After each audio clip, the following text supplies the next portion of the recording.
So I have the next couple minutes. I'm going to talk about a quick synopsis of what a preliminary title report is. So it's kind of like bare bones, but for you to help understand a little bit of what it's about.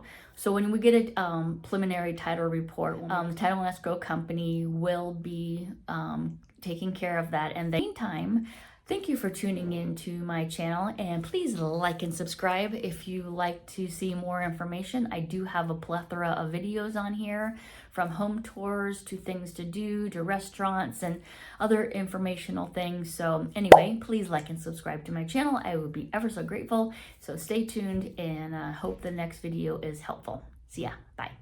What is a preliminary report?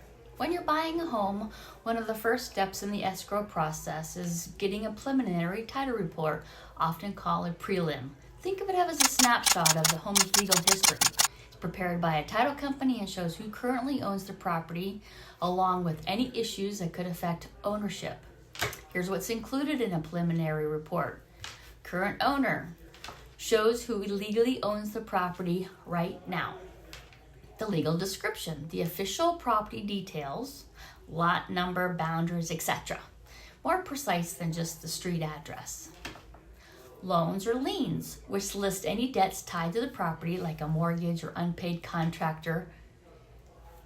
Easements, this explains if anyone else has legal access to part of the property, like a utility company. Next are restrictions, or HOA rules, notes, and any recorded covenants or conditions that limit how the property can be used. Taxes, which show any property taxes owed or paid.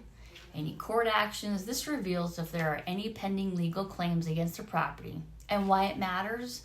The preliminary report gives everyone, such as the buyer, seller, and lender, and even the agent, a clear picture of the title before closing. Closing means close of escrow, when buyers get their keys. Exciting, right? For buyers, it helps ensure there are no surprises after the sale. For sellers, it highlights any issues that need to be cleared, like paying off an old lien. And for lenders, it confirms their loan will be properly secured. And the final step, title insurance. Once everything checks out and any issues are resolved, the title company issues a title insurance policy to protect you from future ownership problems. The preliminary report is the first step in making sure your home's title is clean and ready to transfer. Okay, well, thanks for watching. If you have any questions, don't hesitate to give me a call, 702-813-9454. Thanks. Bye-bye.